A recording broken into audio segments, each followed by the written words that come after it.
أعوذ بالله من الشيطان الرجيم. بسم الله الرحمن الرحيم.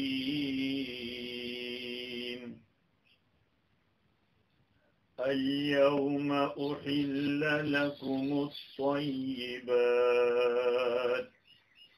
وطعام الذين أوتوا الكتاب حل لكم وطعامكم حل لهم والمحصنات من المؤمنات والمحصنات من الذين أوتوا الكتاب من قبلكم إذا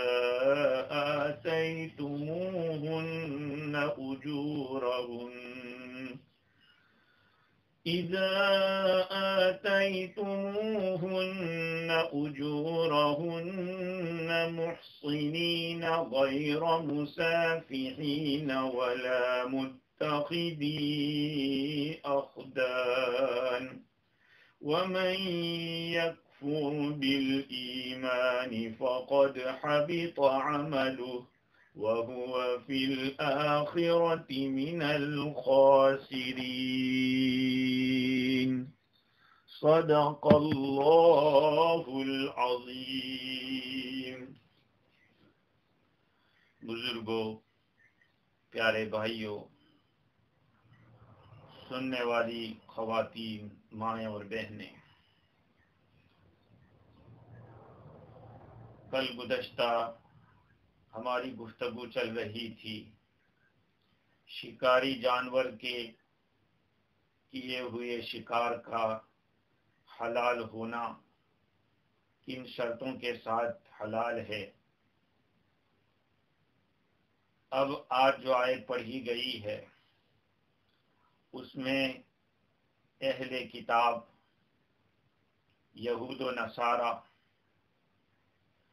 ان کے ذبائح حلال ہے یا نہیں ہے،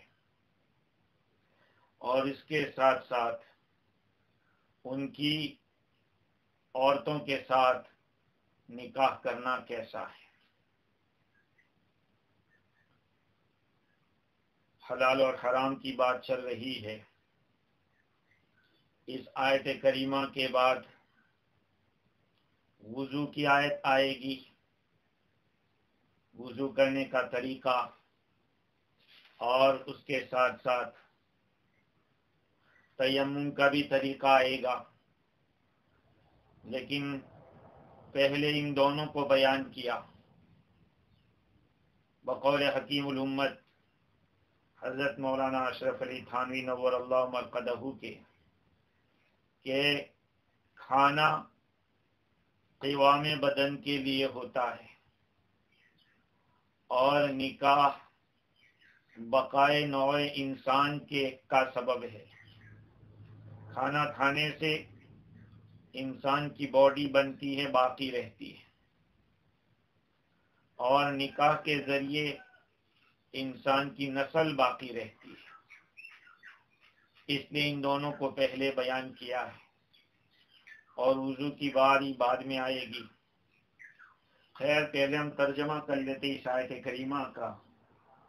اللہ تعالیٰ فرماتے ہیں الیوم احل لکم الطیبات، آج تمہارے لیے پاکیزہ چیزیں حلال کر دی گئی ہے، اور ان لوگوں کا کھانا بھی حلال کیا گیا، اور ان لوگوں کا کھانا بھی حلال ہے تمہارے لیے جن کو کتاب دی گئی ہے، اور تمہارا کھانا ان کے لیے حلال ہے. اور ایمان والی پاک دامن عورتیں اور اہل کتاب کی عورتیں وہ بھی تمہارے لیے حلال ہیں، جبکہ تم ان کا مہر ادا کر دو، اپنی بیوی بنا کر ان کو لاؤ، بدکاری کے ارادے سے نہ ہو اور نہ تو در پردہ اشنائی کرتے ہوئے ہو. وَمَن يَكْفُرْ بِالْإِيمَانِ فَقَدْ حَبِطَ عَمَلُهُ، اور جو شخص ایمان کے ساتھ کفر کرے گا اس کے سارے عمل غارت ہو جائیں گے.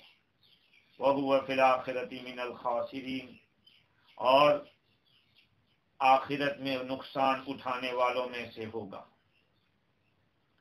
الْيَوْمَ أُحِلَّ لَكُمُ الطَّيِّبَاتُ، یہ آیت کا پہلا جز ہے.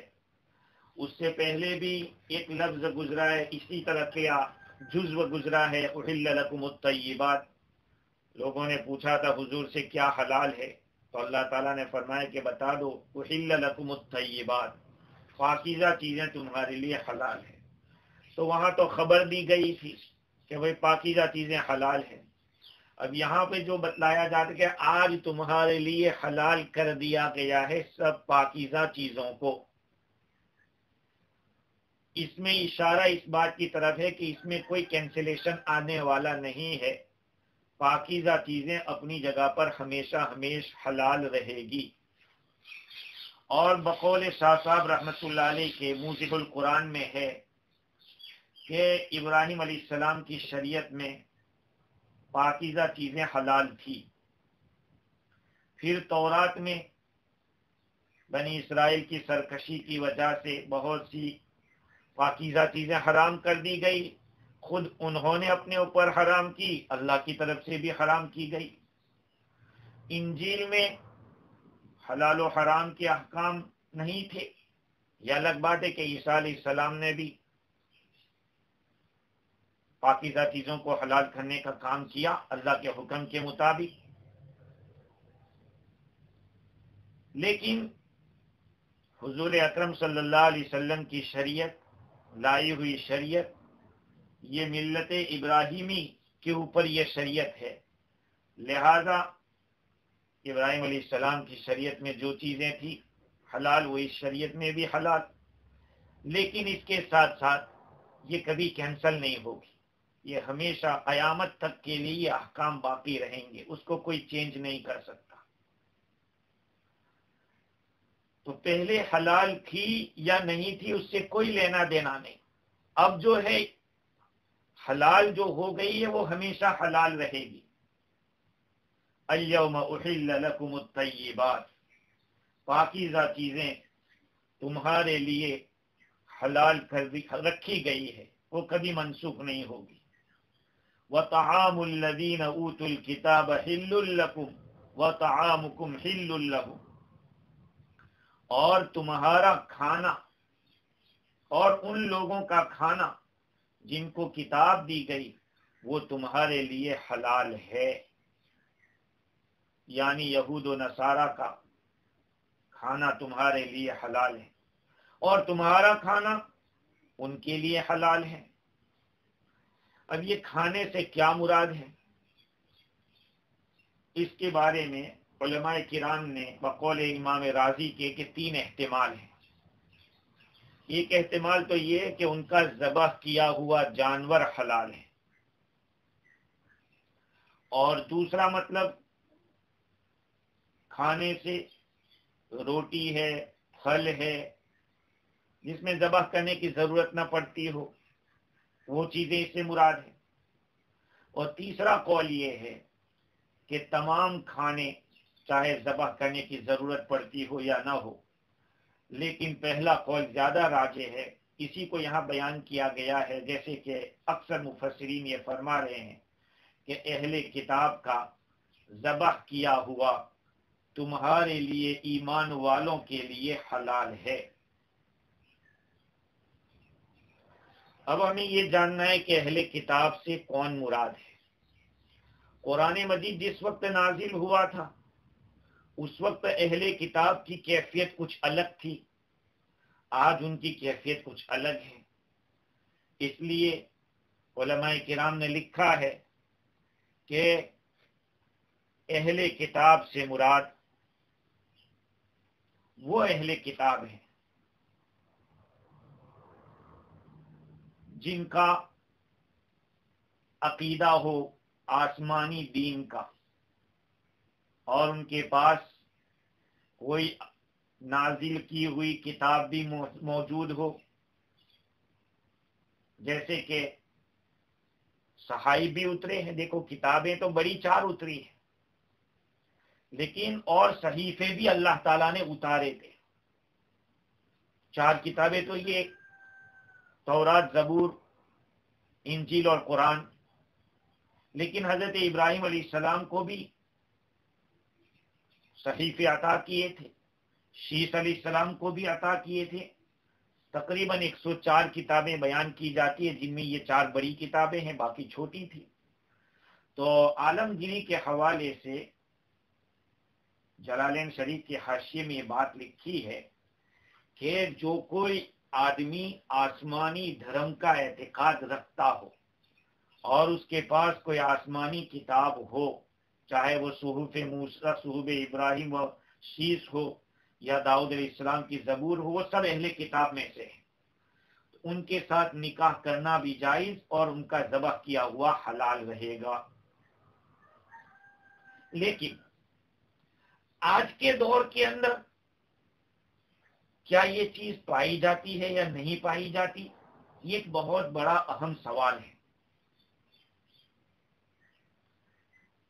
علامہ عثمانی رحمت اللہ علیہ فرماتے ہیں کہ یہ یاد رہے کہ ہمارے زمانے کے نصارہ عموماً برائے نام نصارہ ہیں. ان میں بکثرت وہ ہیں جو نہ کسی آسمانی کتاب کے قائل ہیں، نہ کسی مذہب کے قائل ہیں، نہ خدا کے قائل ہیں. ایسے لوگوں پر اہل کتاب کا اطلاق نہیں ہو سکتا. جس وقت میں نیوزی لینڈ میں تھا، اس وقت ایک صاحب جو گارڈننگ کا کام کر رہے تھے، تو وہ آئے، تو میں نے سوچا کہ کرسچن ہے، ان سے بات کی. تو ان کو میں دین سمجھا رہا تھا، تو انہوں نے مجھے بتایا کہ دین کی کیا ضرورت ہے، یہ سائنس ہے، ٹیکنالوجی ہے، یہ ساری چیزیں اب کیا ضرورت ہے، پیسہ ہے، گاڑی پلین میں بیٹھو جاؤ. تو آج اس طرح کے لوگ ہو گئے کہ کسی کو ماننے کے لیے تیار نہیں ہے.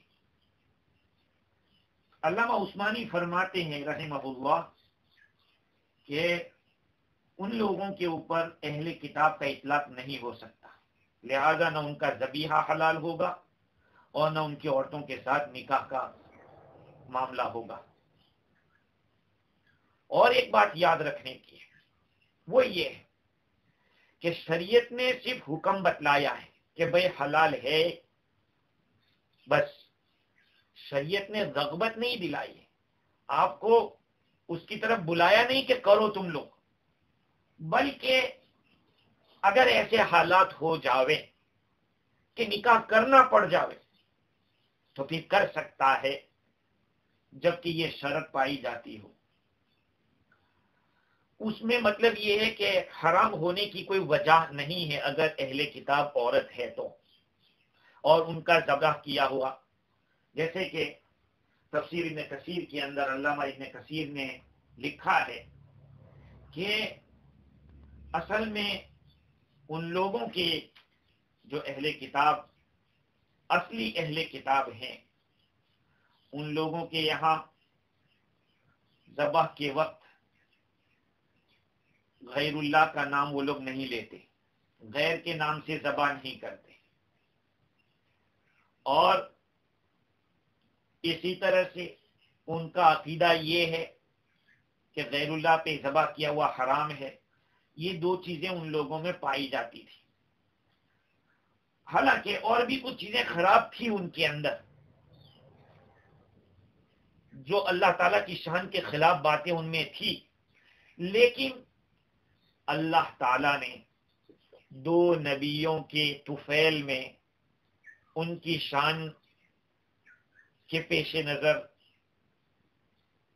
حضرت سیدنا موسیٰ علیہ السلام اور سیدنا عیسیٰ علیہ السلام، ان 2 بزرگوں کی برکت سے ان لوگوں کے لیے دنیاوی اعتبار سے یہ حکم دیا گیا کہ ان کا ذبیحہ حلال ہوگا اور ان کی عورتوں سے نکاح کرنا جائز ہوگا. لیکن جیسے کہ میں نے عرض کیا کہ قرآن نے صرف حلال ہونے کو بیان کیا ہے، لہذا اگر خارجی حالات کے پیش نظر اس سے منع کیا جائے تو شرعاً اس کی گنجائش ہے. پھر سے میں کہہ رہا ہوں، شریعت نے اس کے حلال ہونے کو تو بیان کر دیا کہ جائز ہے، لیکن خارجی اثرات اور حالات ایسے ہو کہ اس حلال سے نفع ہونے میں بڑے خطرات ہو تو ایسی صورت میں علماء کرام اس سے روک بھی سکتے ہیں. آج کے دور میں اگر اس کو بہت زیادہ عام کر دیا جائے تو بڑے بڑے حرام کا ارتکاب کرنا پڑتا ہے، بلکہ کفر میں مبتلا ہونے کا احتمال ہے. تو ایسے حلال سے نفع اٹھانے کی اجازت نہیں ہوگی. بہت سارے عرب حضرات ان ملکوں میں جا کر یہ کہہ کر کہ یہ تو اہل کتاب ہیں، جائز ہے، لیکن اپنا بھی تو خیال کرو کہ نکاح کے بعد وہ جو کھاتے ہیں وہ کھانا پڑے گا، کیا کریں گے؟ اور بھی بہت ساری چیزیں ہیں جس کے اندر ہاں میں ہاں کرنا پڑے گا. اس لیے علماء اگر اس بارے میں منع کرے تو کوئی حرج نہیں ہے، وہ قرآن و سنت کے خلاف نہیں ہے. وہ منع کرنا قرآن کی آیت کی وجہ سے نہیں، بلکہ باہر کے جو حالات ہیں ان کے پیش نظر وہ منع ہوگا. اب دیکھیے اہل کتاب کا ذبیحہ، اس کو ہم دیکھتے ہیں. اہل کتاب کے ذبیحہ کے حلال ہونے کی علماء نے 3 شرطیں لکھی ہیں. ایک تو یہ ہے کہ وہ جانور حلال ہونا چاہیے، یعنی جائز ہونا چاہیے، جس کو کھانا کتاب و سنت میں اجازت ہو. کتاب و سنت میں وہ جانور حرام نہیں ہونا چاہیے. یہ نہیں کہ نعوذ باللہ کتا کسی نے ذبح کر دیا ہے، کہا ان کا ذبح کیا ہوا ہے، بھئی جانور کہاں حلال ہے. ایک شرط تو یہ ہے. دوسری شرط یہ ہے کہ ذبح کے وقت اللہ کا نام لیا ہو، غیر اللہ کا نام نہ لیا ہو، یہ دوسری شرط. اور تیسری شرط یہ ہے کہ وہ جو اہل کتاب میں سے ہے وہ اسلام سے مرتد ہو کر، نعوذ باللہ اسلام سے مرتد ہو کر وہ اہل کتاب میں نہ گیا ہو. یہ شرط ہے، یہ بہت اہم شرط ہے. اہل کتاب سے وہ اہل کتاب مراد ہوں گے جو اسلام سے مرتد ہو کر یہودی نصرانی نہ ہوا ہو. ہاں اگر کوئی ہندو ہے اور وہ اہل کتاب بنا ہے، دوسرے کسی دھرم کا تھا اور پھر اہل کتاب میں گیا ہے تو ٹھیک ہے. اگر ہماری ان شرطوں پہ وہ پورا اترتا ہے تو اس کا ذبیحہ حلال ہوگا. اگر مرتد ہو گیا ہے اسلام سے تو پھر اس کا مرتد ہو کر پھر اہل کتاب بنا ہے تو پھر اس کا ذبح کیا ہوا وہ جائز نہیں ہوگا. اب رہی یہ بات کہ اہل کتاب کی عورتوں کے ساتھ نکاح کرنا، تو شریعت نے جیسے کہ میں نے عرض کیا کہ اس کی اجازت تو دی ہے، لیکن آج کے اس دور کے اندر اس طرح کے اہل کتاب کو پانا بہت مشکل ہے. مفتی شفیع صاحب نور اللہ مرقدہ نے اہل کتاب کے باب میں بڑی تفصیلی بحث فرمائی ہے، جس میں مصر کے مفتی عبدہ کی تفسیر المنار کے اندر جو غلطی ہوئی، دوہری غلطی ہوئی، اس کو تفصیل سے بیان کیا، خصوصاً نکاح کے باب میں. دیکھو قرآن نے تو کہا ہے کہ والمحصنات من المؤمنات والمحصنات من الذین اوتوا الکتاب من قبلکم، ایمان والوں کی پاک دامن عورتیں اور تم سے پہلے جن کو کتاب دی گئی ان کی پاک دامن عورتیں یہ تمہارے لیے حلال ہے. لیکن صحابہ کرام کا اس بارے میں عمل کیا تھا؟ شریعت نے اجازت تو دی ہے، لیکن اس زمانے کے حالات کے پیش نظر حضرت ابن عمر رضی اللہ عنہما حضرت فاروق اعظم رضی اللہ عنہ ان کا رد عمل کیا تھا، اور حضرت میمون ابن مہران اور ابن عمر رضی اللہ عنہما کی گفتگو، وہ ساری چیزیں انہوں نے بیان کی۔ حضرت حذیفہ بن یمان رضی اللہ تعالی عنہ نے جب اہل کتاب کی عورت سے نکاح کیا، حضرت عمر رضی اللہ تعالی عنہ نے ان کو طلاق دینے پر مجبور کیا۔ اسی طرح سے حضرت طلحہ اور حضرت کعب بن مالک رضی اللہ تعالی عنہ کو بھی سخت ناراض ہو کر ڈیورس کا حکم دیا، فرمایا کہ میں اس کو حرام نہیں کہتا، لیکن ان کی عورتوں میں عامتاً عفت نہیں ہوتی، پاک دامنی نہیں ہوتی، اس لیے مجھے خطرہ ہے کہ آپ لوگوں کے گھرانوں میں اس راہ سے فحش اور بدکاری داخل ہو جائے گی۔ حضرت عمر رضی اللہ عنہ کا خط امام محمد بن حسن رحمۃ اللہ علیہ، امام محمد بن حسن شیبانی رحمۃ اللہ علیہ نے کتاب الاثار میں نقل کیا، اور کیا فرمایا؟ عازم علیک اللہ تضع کتابی حتی تخلی سبیلہا، میں یہ امید کرتا ہوں، میں یہ پختہ ارادہ کرتا ہوں تمہارے اوپر، جیسے لازم کر رہا ہوں کہ میرا یہ خط تم رکھو، اس سے پہلے پہلے اس کا راستہ خالی کر دینا، اس کو اپنے نکاح سے نکال لینا۔ فإنی اخاف، مجھے خطرہ ہے، مجھے ڈر ہے، ان یقتدیک المسلمون، کہ مسلمان تمہاری پیروی کریں گے، تمہارے نقش قدم پر چلیں گے، فیختاروا نساء اہل الذمہ، تو وہ اہل ذمہ عورتوں کو پسند کریں گے، کیوں؟ لجمالہن، ان کی خوبصورتی کی وجہ سے، وکفی بذلک فتنۃ لنساء المسلمین، اور یہی کافی ہے مسلمان عورتوں کے فتنے کے لیے، یہی کافی ہے۔ ہوگا کیا؟ ایک بات تو یہ ہوگی کہ ہماری عورتیں وہ یا تو اتنا جمال ان کے پاس جو ظاہری جمال ہے، ایسا جمال نہ ہونے کی وجہ سے رکی رہے گی، یا دوسری بات یہ ہے کہ ان کے ساتھ نکاح اتنا سستا ہو جائے گا کہ معمولی بات کے اوپر ہماری لڑکیوں کا ڈیورس ہوگا۔ آج کیا ہو رہا ہے ان ملکوں کے اندر جہاں پر ان لڑکیوں کے ساتھ شادی کرنے کو ایک فخر سمجھتے ہیں، اور یہ ہاں دیکھو ایک بات ہے، وہ اپنے مذہب پر رہتے ہوئے اگر نکاح کرنا چاہتے ہیں، یعنی وہ اہل کتاب ہی رہیں، اسلام میں داخل نہ ہو، تو اس کی گنجائش تو جیسے کہ یہاں سے پتہ چل رہا ہے۔ اگر آپ نے اس کو اسلام قبول کروایا ہے، پھر بھی میں تو آج کے دور کے اعتبار سے ایک بات کر رہا ہوں کہ جتنے بھی غیر مسلموں کو کنورٹ کر کے اسلام میں لا کر نکاح کراتے ہیں، ان کا انجام میں نے یہاں 5 سال میں جو دیکھا ہے، ریکی ایک چھوٹی سی جگہ ہے، اس میں میں نے دیکھا کہ بعض غیر مسلم عورتوں کو اسلام قبول کرا کر نکاح کیا، 20 سال کے بعد بھی خیر بات کر دیا، گھر کو چھوڑ کر بھاگ گئی۔ ایسے کئی واقعات، تقریباً 5-6 واقعات میں نے 5 سال میں دیکھے۔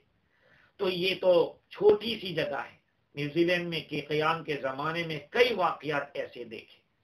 تو پہلی بات تو یہ ہے کہ نکاح کے اندر آدمی کو کس چیز کو سامنے رکھنا چاہیے۔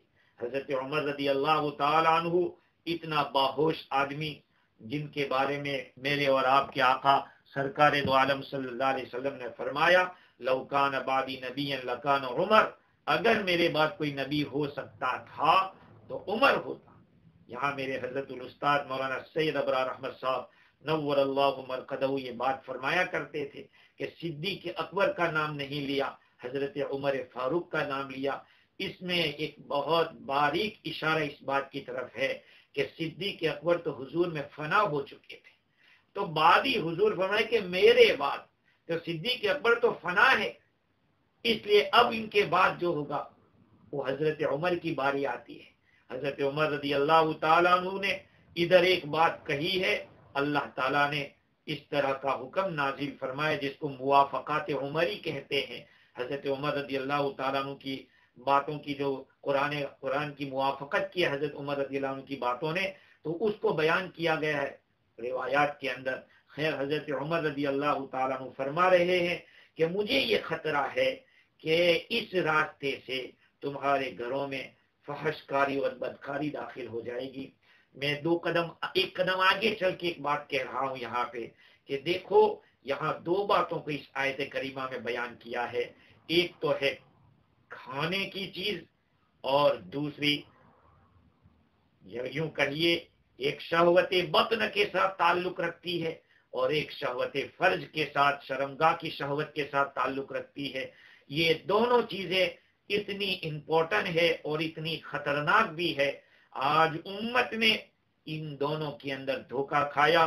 کھاتے پیتے ان کے ساتھ رہتے رہتے یہ ہو گیا معاملہ کہ شراب بھی پیتی ہو گئی یہ امت اور نکاح کرتے کرتے ان کی عورتوں سے نکاح کر دیے اتنے زیادہ کہ اپنے رازوں کو فحش کر دیا. ان دو چیزوں کو اللہ تعالیٰ نے ایک ہی جگہ پر بیان کیا.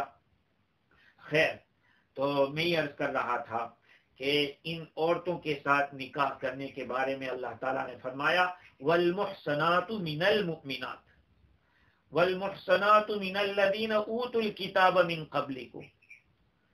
دیکھو اس سے پہلے جو بات بتلائی کہ تمہارا کھانا پہلے ان کا بتایا کہ ان کا ذبیحہ تمہارے لیے حلال اور تمہارا ذبیحہ ان کے لیے حلال. حالانکہ وہ تو کھلا ہوا ہے. تمہارا ذبیحہ ان کے لیے حلال ہمارا ذبیحہ ان کے لیے حلال ہونا یہ تو ہے ہی. لیکن چونکہ ان کا ذبیحہ بیان کرنا تھا اس لیے ہمارا بھی بیان کر دیا کہ تمہارا ذبیحہ ان کے لیے حلال. اور یہاں پر ایمان والوں کے لیے کیا بتلا رہے ہیں کہ ایمان والے مردوں کے لیے مومن پاک دامن عورتیں حلال ہے اور وہ پاک دامن عورتیں جو اہل کتاب کی ہے وہ بھی حلال ہے. یہاں یہ نہیں فرمایا کہ تمہاری عورتیں ان کے لیے حلال. کھانے کے معاملے میں دونوں طرف سے ہیں کہ ہمارا ذبح ان کا ذبح کیا ہمارے لیے حلال ہمارا ذبح کیا ان کے لیے حلال. لیکن نکاح کے باب میں ایسا نہیں ہے کہ ان کے لیے ہماری عورتیں حلال ہو جائے گی. نہیں. کیوں بھائی؟ اس لیے کہ یہ بات سمجھ میں آنے والی ہے کہ مرد کو قرآن نے قوام کہا ہے. الرجال قوامون علی النساء. مرد عورتوں کے اوپر نگران ہے قوام ہے. اب کیوں ہے اس کی وجہ بھی قرآن نے آگے بتلا دی کہ مرد اس کے اوپر خرچ کرتا ہے. ہاں بما فضل اللہ تعالیٰ نے فضیلت بھی دی ہے وبما انفقوا من اموالہم اپنا مال بھی خرچ کرتے ہیں. اس لیے اللہ نے اس کو آج تو کہے گی کہ ہم بھی کماتے ہیں تم کماتے تو کون کمال کر دیا ہم بھی تو کما کے لاتے ہیں. اس لیے مرد کو بھی چپکے سے بیٹھنا پڑتا ہے. بات یہ ہے کہ مرد کی بات میں ایک وزن ہوتا ہے. عورت اکثر و بیشتر مان لیتی ہے شوہر کی بات. عورت شوہر کی بات کو مان لیتی ہے اور تابع ہو کر چلتی ہے. ہاں تو شوہر جس دھرم کا ہوگا عورت اس دھرم کی طرف کھینچتی چلی جائے گی. اب اگر ایمان والا مرد ہے اور عورت اہل کتاب میں سے ہے تو پھر عورت اس کو فالو کرے گی. یہ الگ بات ہے کہ آج ہم ہی اپنے بارے میں سوچیں کہ ہمارا ایمان کس درجے کا ہے. ہمارا ایمان کس درجے کا ہے. اگر اس کا کفر مضبوط ہوگا تو ہو سکتا ہے نعوذ باللہ کہ ہمارا ایمان وہ کھینچ لے. تو پہلے تو مرد کا ایمان مضبوط ہونا چاہیے. اب اگر الٹا معاملہ ہو گیا کہ مرد ہی اہل کتاب میں سے ہے اور عورت مسلمان ایمان والی ہے تو معاملہ کیا ہوگا؟ عورت کو تابع رہنا پڑے گا. تو چونکہ ذبیحے کا معاملہ جانبین سے تھا کہ ان کا ذبیحہ ہمارے لیے حلال ہمارا ذبیحہ ان کے لیے حلال اس لیے دونوں کو بیان کیا. اور جہاں عورتوں کا معاملہ تھا اس کے اندر جانبین سے نہیں ہے ایک ہی طرف سے ہے کہ ایمان والی پاک دامن عورتیں. دیکھو قرآن بھی کیا الفاظ استعمال کر. پاک دامن ہی اصلی بنیادی چیز ہے نکاح کے لیے. ہاں آدمی کو نکاح کے لیے عورت کی دینداری کو دیکھنا چاہیے.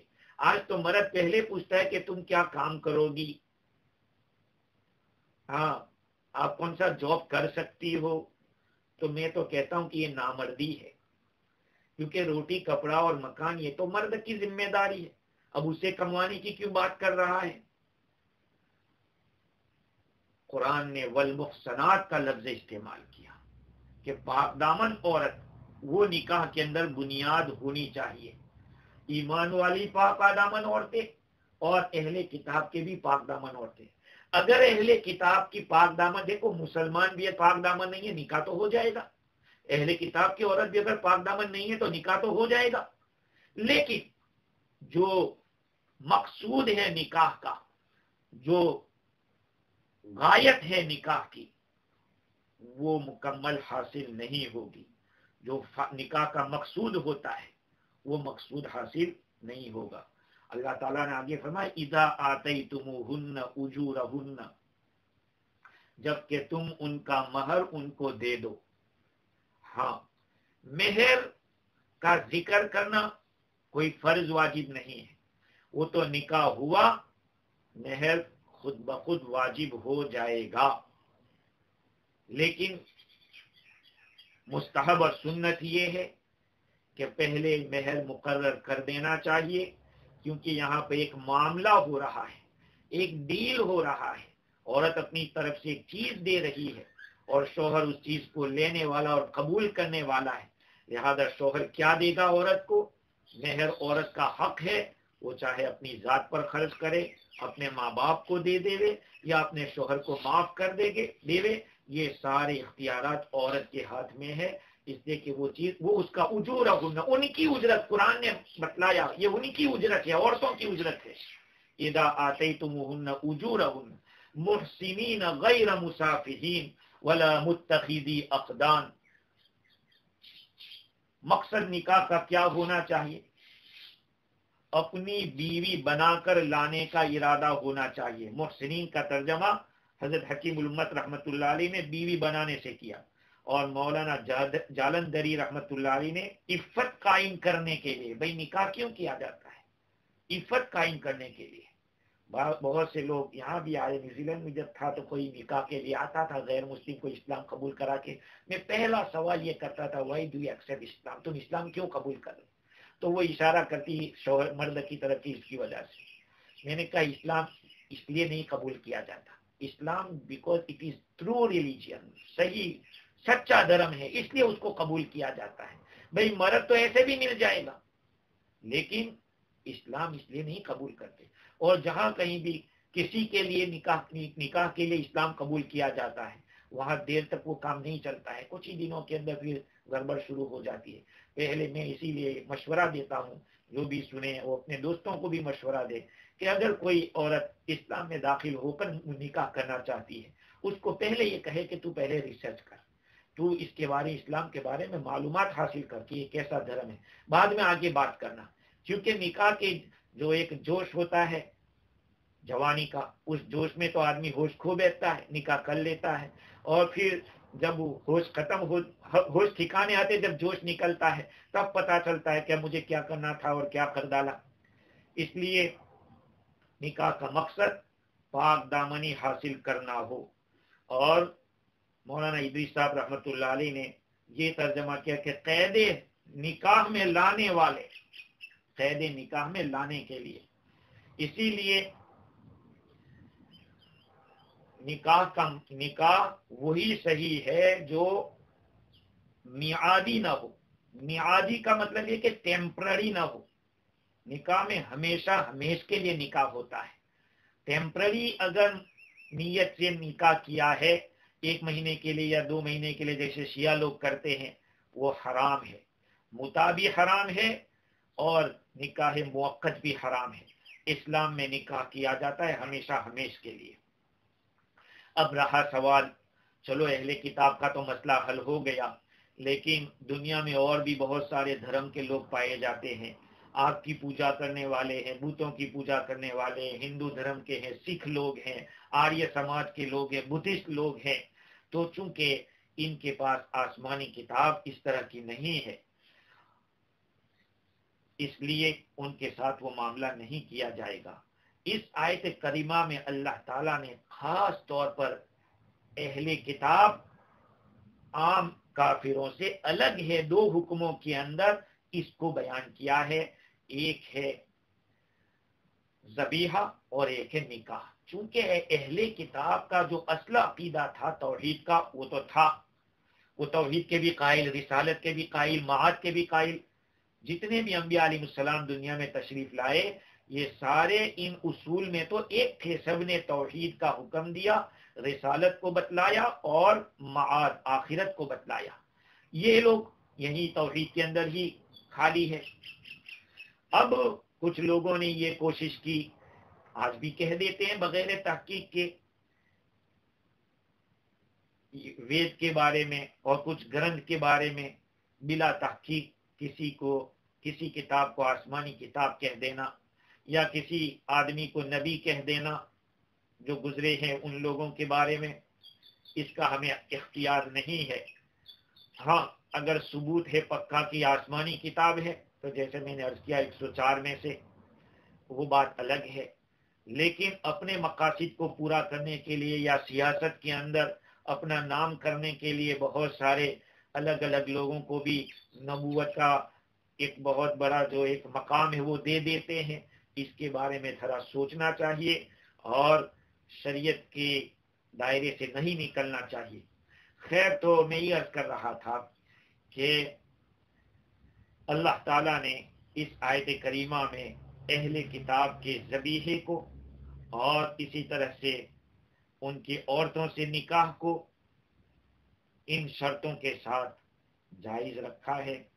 اہل شرک کے ساتھ چونکہ وہ تو جائز ناجائز ان کے یہاں خیر و شر نام کی کوئی تقسیم ہے ہی نہیں، اور اس لیے ان کے ساتھ مقصد نکاح بھی حاصل نہیں ہوگا اور ان کے ساتھ رہ کر نہ باہمی اتحاد حاصل ہوگا، نہ اعتماد اور ہمدردی اور غمخواری ہوگی. اس لیے ایسا نکاح کرنا وبال جان بن جائے گا. جب زن و شوہر کے اعتقادات میں شدید اختلاف ہو تو پھر طرح طرح کے اختلافات ہوتے ہیں. خیر اللہ تعالیٰ فرماتے ہیں غیر مسافحین، نکاح یہ کرنے کا مقصد بدکاری کرنا نہ ہو. یہ مقصد نہ ہو کہ چلو اپنی ضرورت پوری کر لیں گے تو ان کا معاوضہ دے دو، مہر دے دو. یہ مہر دینا یہ شرط نہیں، واجب ضرور ہے. اگر مہر کا ذکر نکاح میں نہیں ہوا تب بھی نکاح تو ہو جائے گا. اسی طرح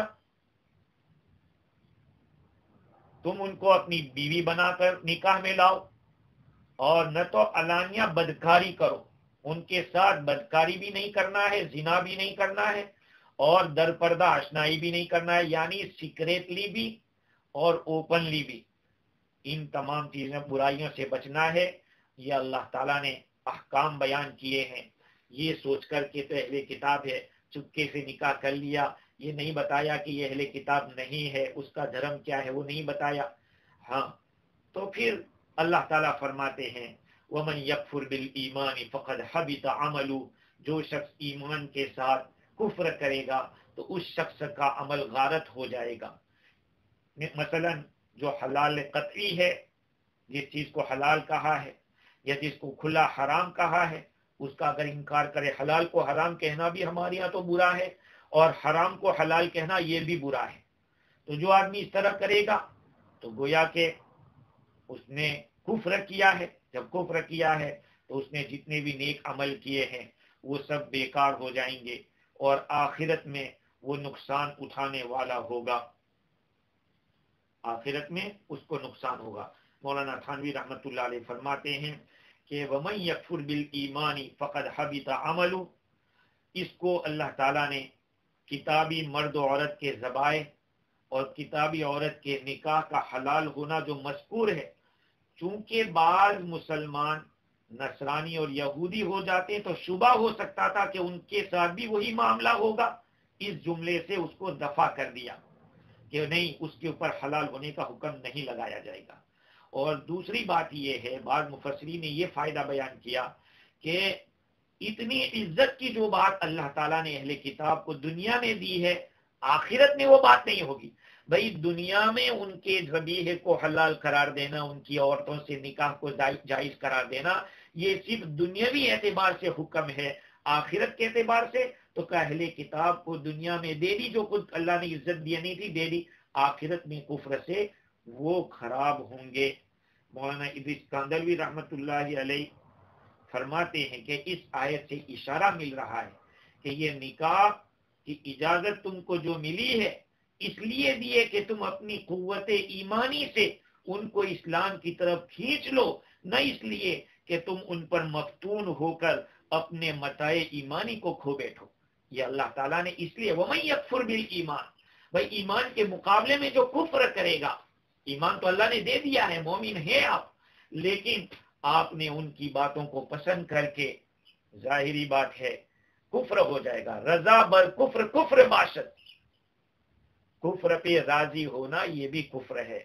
ہمارے بہت سارے فلمی اسٹار جو کام کرتے ہیں، دونوں دھرم کی خوشیاں مناتے ہیں اور اس طرح کے کام کرتے ہیں، اور ان کو ہمارے بعض علماء بھی ان کو بہت اچھی اچھی تعریف کے کلمات کہتے ہیں، ان کو اس کے اوپر نظر ثانی کرنا چاہیے، اس لیے کہ رضا بر کفر کفر باشد، کفر کی بات کے اوپر راضی رہنا یہ بھی کفر ہے۔ ہاں، نقل کفر کفر نباشد، اگر کسی نے کفر کی بات کہی، اس کو آپ کسی جگہ پہ کاپی کر کے کہہ رہے کہ فلانے نے یہ کہا، اس سے وہ کافی نہیں ہو جائے گا، وہ تو نقل کرنے والا ہے۔ تو رضا بر کفر کفر باشد، نقل کفر کفر نباشد۔ اللہ تعالیٰ نے فرمایا وَمَن يَكْفُرْ بِالْإِيمَانِ فَقَدْ حَبِطَ عَمَلُهُ، جس آدمی نے ایمان کے مقابلے میں، ایمان تو حاصل ہو گیا تھا لیکن اس نے کفر کیا، فَقَدْ حَبِطَ عَمَلُهُ، اس کے عمل حبط ہو گئے۔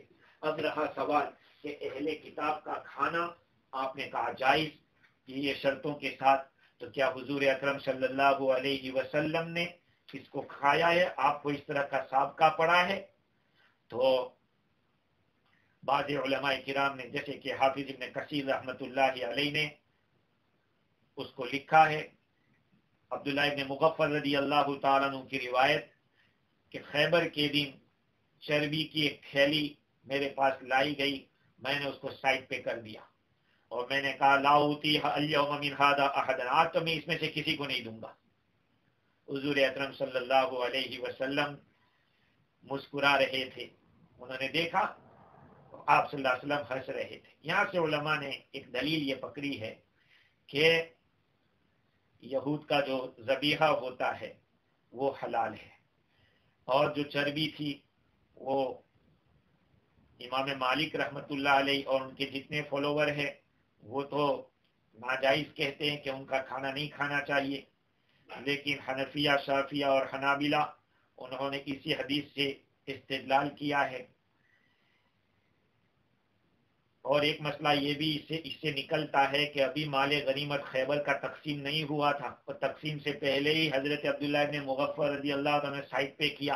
اس سے پتہ چلتا ہے کہ مال غنیمت کے تقسیم ہونے سے پہلے اگر استعمال کیا جائے تو ابن کثیر رحمت اللہ علیہ کہتے ہیں اس حدیث سے پتہ چل رہا ہے۔ خیر،